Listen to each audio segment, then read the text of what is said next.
All right, hi everybody. This is kind of a last minute unplanned live stream, but I wanted to do a live because I have been talking quite a bit about WeChat, and I thought it was time I just kind of explained what it is and how you can use it and what the benefit is for VIPKID teachers. So first of all, sorry about the lighting. The lights come in at kind of a weird angle.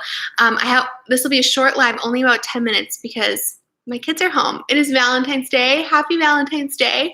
And my girls don't have school today. They have like a reporting day. So about WeChat.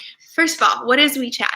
WeChat is Chinese social media. That's kind of a simplistic way to say it because it really is kind of a catch-all app. In China, they use it for payment. They use it for communication. It can be a dating service. It can be like a food order service. It's like everything. And if you are traveling to China, you will want WeChat. It looks a lot like Facebook. If you are American, unless you have a Chinese bank account, you can't use the pay options. So I'm just going to talk today about the communication, the social media aspect of it, and how it can help you as a VIPKID teacher. So the first thing is, if you want to get WeChat, Americans can use it. It's a Chinese app.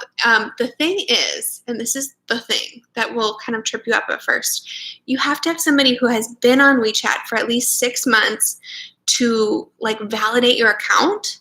They're pretty strict about that. They're way more strict than Facebook. Like you can set up a Facebook account, right, really easily, and you can have like multiple Instagrams. It's not like that. You can only have one WeChat account, as far as I know, and you have to have somebody validate you. So other VIPKID teachers can validate you, but I'm running into the problem where they have some kind of limit where I can only validate a few people at a time. So once you get the app, which I can help you a little bit with that. Hopefully I can connect you with somebody who could validate you. Once you get the app, the question is, how and why would I use it for communicating with my students? First of all, you cannot use it to schedule any classes. Let me get that out of the way right away. VIPKID, they don't have a strict policy about communicating with parents, but they do have a strict policy about you can't schedule classes through WeChat. It's even bad to you're not even supposed to say, oh, I'll open a slot for you here, whatever. None of that. You need to use the VIPKID system for scheduling, okay? But it is meant, I think the best purpose is for building relationships with your students of your regulars, the families of your regulars. Now, don't bother with this with every one of your students. Do it with the regulars that you really are getting to know. If you're a brand new student or a brand new teacher, maybe you don't have regulars yet, and that's okay. That's okay. And everybody kind of defines regulars differently. I would define regulars as at least 20 classes together, maybe 15 to 20 classes together, whatever you would say is a regular for you. I usually wait until at least 10 to 20 classes together. And then here's the next thing. To connect on WeChat, I have found it very difficult to search for people. Even if they give me the Chinese characters and I copy it and paste it and whatever, I have not had success with that. The only way that I have had success with getting parents on here is to actually hold up my phone at the end of class. Hold up my phone at the end of class, and this is the account page, and then you hold up your QR code. So they use a QR code, and you hold it up like this, and they can actually scan it through the screen. Now, side note, do not waste class time on this. You owe them 25 minutes of class time. So I only do this after the clock hits 25:00, and you have those few minutes between, okay? Don't get in trouble with VIPKID for using your time to chit chat on WeChat or to try to connect with the parents on WeChat during 25-minute class time. Do it afterwards. And then they'll give you a thumbs up or something. And if you don't know how to ask for it, I just hold it up and I go, WeChat at the end. And they usually run to get their mom and get the phone, or if the mom's right there. And then you'll get a notification that someone has added you. Now, word to the wise, you're going to want to add some explanation to who these people are. Let me show you. I put they have their Chinese name, and then I put in parentheses whose mom it is. That's just for me, so I don't have to click into all of these. Hi, Danny. And then I have like a list of all these parents of my students. So then, how do you use it? Well, there's a couple ways. First, I think a way to use it is you have your posts, which is basically the same as like your Facebook wall or your Instagram feed. And it's just the pictures that you choose to share with your students and families. Now, I choose to use it really intentionally to try to teach like American culture, holidays, and to show my family in order to build that relationship. So like, oh, and this is the other thing. When I put a new, I just recently did a new intro video for VIPKID. I put it on here and said, go check out my new video on the VIPKID platform. So they would see it. And then another way I do it, like I went on vacation with my husband recently and we went to Mexico. So I showed them some pictures of Mexico. Sorry, it's loading. A little slower than our normal social media, just so they could see like where I am when I was on vacation. And I use that for scheduling too, just to tell them like, I will be out of town. I'll be out of town for a week. Don't forget about me. I'm still your teacher. I still love you. And then another way I do it, this is new, and I just tried this once, and I have to say, it really does work. Hi, Kelly. Hi, Danny. Glad you're here. We're talking about WeChat. I used it when I have been having really low feedback rates. And it's funny because I just did that video I interviewed Dean, and he talked about his feedback percentage. He has 70% of his classes reviewed. Isn't that amazing? Hi, Amanda. And I hover between 20 and 40. 40 is like the most I ever get. So I tried this. I posted a really sweet feedback like this on WeChat, and I just said, I really appreciate it when parents leave feedback. That day I got 10 feedbacks. So that's kind of a fun benefit of using WeChat. So I use it to tell my schedule, to share my family, to ask for feedbacks. That's kind of blatant and it's a little bold for me, but I tried it. I don't know. We'll see if I can. And then the last thing I use it for is chatting with individual parents. So these are the individual parents I have on WeChat that I use WeChat for. And Amanda, at the beginning of this live, I explained kind of how I get them to connect on WeChat. Basically, you hold up your QR code like this at the end of class. That's, I think, the only way that's worked for me to connect with parents. So then once you have the parents' connection on here, then, and I don't do this every time, and I don't want to set it as an expectation that I will do it every time, so I kind of purposefully am random about it. But I'll, at the end of class, let me show you, I'll like record a really short video and just say something like, great job at your lesson today, like seriously like a 5-second video, and send it off. Or like this one's really simple. I just said, Alva did great today, and the mom wrote a note.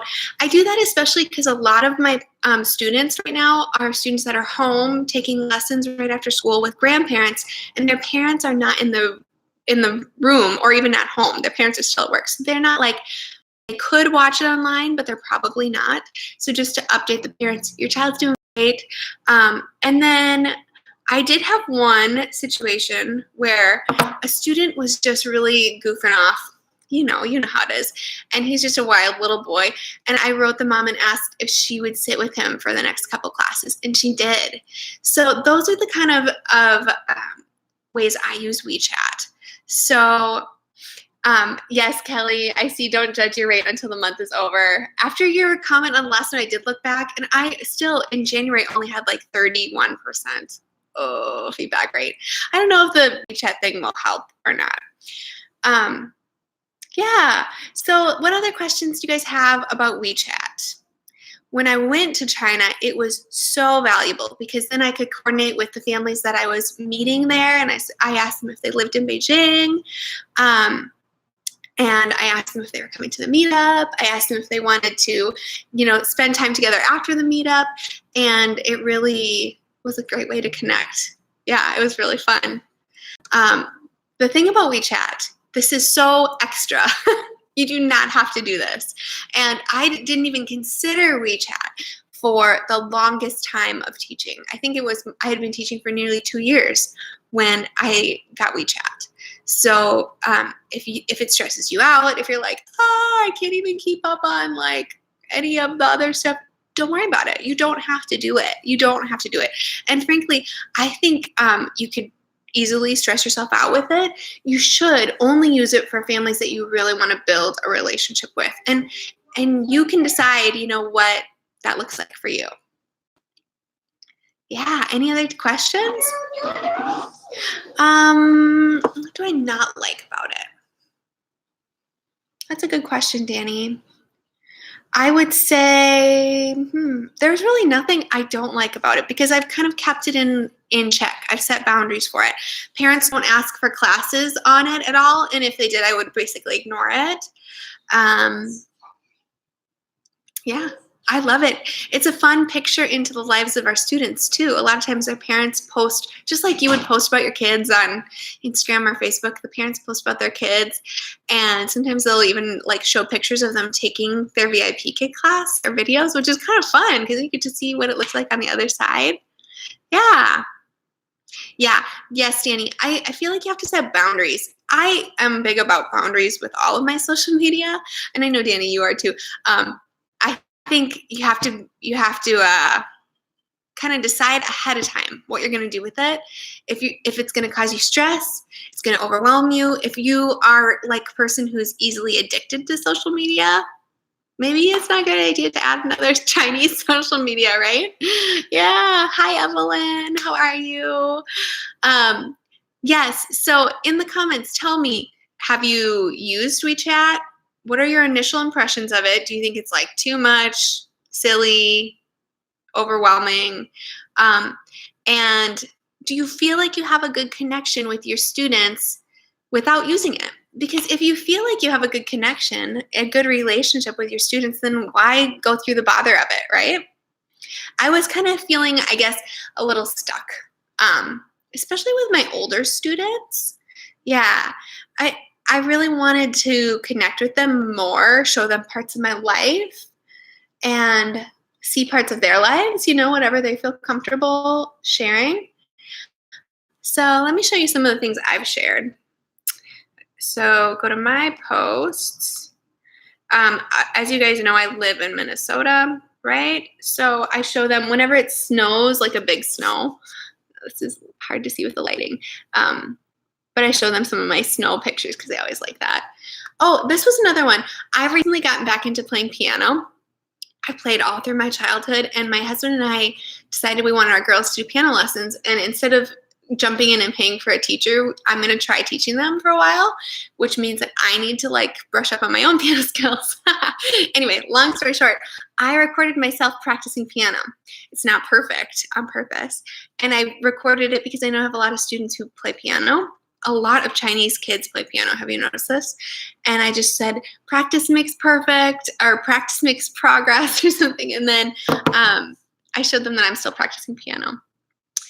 As far as I know it, there is not a good way. I'm sure there is. I just haven't figured it out, how to search for students. The only way that has worked for me is to show that QR code during the end of class. Unless you're in the same room with them in person, which probably won't happen. When I was in China, I got to actually like hold up my phone with my friends there, with my students. I just have not had luck with the link. You do have a link. It shows like, here's what this looks like. Let's see if I can make it so you can see. So it has this is like your profile page. It has your name, your WeChat ID. And see how the WeChat ID is like a weird combination of letters and numbers? I have tried putting that in feedback, and it has never panned out for me. Nobody has ever actually connected with me through that. So, no, I don't feel like it's a stalker thing where you can search people. I don't think it's like that. Yeah. I don't know. I don't think it would work like that. Yeah. Any other questions you guys have for WeChat? Any other information? Oh, one other thing that you can use WeChat for, again, this is so extra. I almost like hesitate putting this out there because I don't want, especially newer teachers, to feel like you are not doing something you should be doing. So that's my disclaimer. This is so extra, not necessary. But if you want to send a gift, if you want to actually send real, actual physical mail, not just e-cards, if you want to send a gift or a letter to your students, WeChat is a good way to get their addresses and their information. I have done that a couple times and only with my regulars. And actually, I ended up using the feature on the VIPKID app where you can request their address, and that had a more complete address than getting it from WeChat anyway. So yeah, I think I'll wrap it up, but that is my little overview of WeChat. Again, write in the comments if you have any questions about it. If you need help getting verified, hopefully I can connect you with somebody. Yeah, but again, teachers, just keep doing a great job, keep teaching. All of this kind of stuff, sending letters, sending e-cards, doing WeChat, it's all extra. It does not make you a better teacher. It just is a fun way to connect with your students if you want to, okay? All right, everybody, have a great Valentine's Day. I barely even said Happy Valentine's Day to all of you. I hope you had a great day teaching. And if you follow me, the best way to follow me is on Instagram. I know some of you aren't on Instagram, but I'm on Instagram every day after classes for about 2 minutes. And my handle there is Minnesota Teacher Mom. Hope to see you soon. All right, bye, everybody.